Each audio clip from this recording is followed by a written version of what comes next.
What if the smallest state in America carried some of the largest ideas? A place so compact you can drive its width in under an hour. Yet within those borders live stories of rebellion, refuge, and resilience that changed the nation. This is Rhode Island, the ocean state. The beginning of freedom. Picture a narrow stretch of land, brushed by salt winds and rolling tides. Rhode Island, just 48 miles long and 37 miles wide, may be small, but it holds over 400 miles of coastline. The Atlantic doesn't just surround it, it defines it. Long before European ships appeared on the horizon, this land belonged to the Narragansett, Wampanoag, and Niantic peoples, skilled fishers and traders who lived by the rhythm of the sea. Then came a man named Roger Williams, a preacher exiled from Massachusetts Bay for his dangerous belief that church and state must never intertwine. In 1636, cast out for his convictions, Williams founded a settlement along the banks of a river. He called it Providence, a place of refuge, built on freedom of conscience. He purchased land from the Narragansett tribe instead of taking it, ensuring peace through respect, a radical act in a colonial world driven by conquest. From that vision grew the colony of Rhode Island and Providence plantations, a haven for those persecuted elsewhere. But history is rarely pure. Even as Rhode Island championed liberty, it became a hub of the transatlantic slave trade, sending ships laden with human lives. Freedom and hypocrisy, side by side. A small colony wrestling with an enormous truth that ideals are easy to declare and hard to live.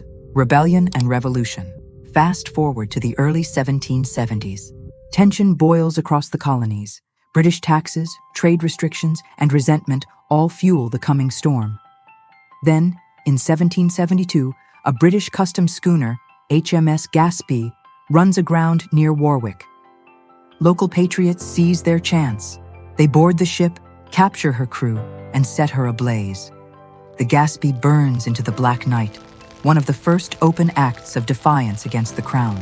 4 years later, Rhode Island becomes the first colony to declare independence from Britain, May 4th, 1776, 2 full months before the Declaration in Philadelphia. Yet, when the new Constitution was drafted, Rhode Island refused to sign. Why? Because the people demanded a Bill of Rights first, protections for the individual.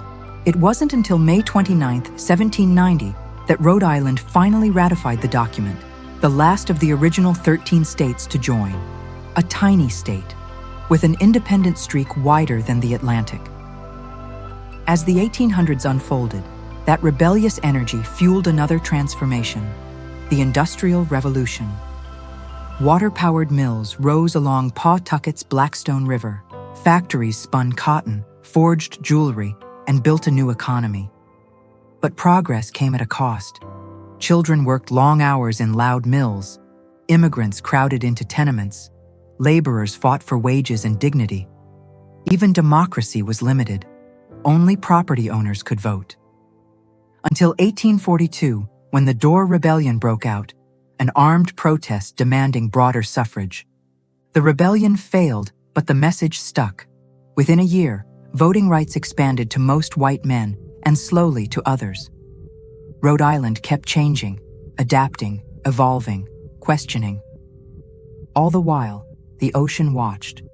From the lighthouses of Newport to the fishing docks of Narragansett Bay, the tides whispered a lesson.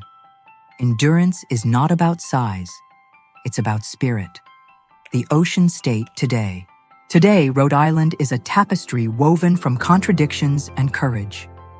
You'll find gilded mansions in Newport, relics of America's Gilded Age, standing just miles from quiet villages where fishermen mend their nets. The state shellfish, the quahog clam, symbolizes that coastal connection. It's the base for Rhode Island's signature clear clam chowder. No cream, just brine, broth, and authenticity. But even that tradition is under threat. Quahog numbers are falling, and scientists race to discover why.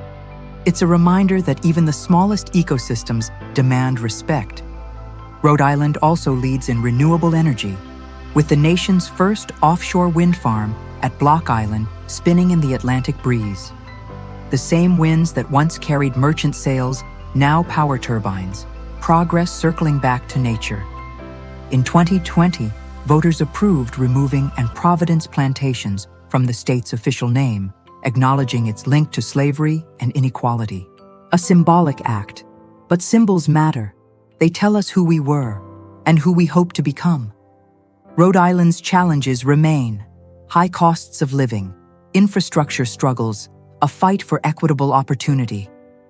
Yet, beneath it all, there's an unshakable pride, an identity born of contradiction, rebellion, and renewal. Every wave that breaks on its rocky shore is a reminder. Freedom isn't permanent, it's practiced. And that's what makes Rhode Island so powerful. Not its size, not its population, but its willingness to confront its past and keep building forward.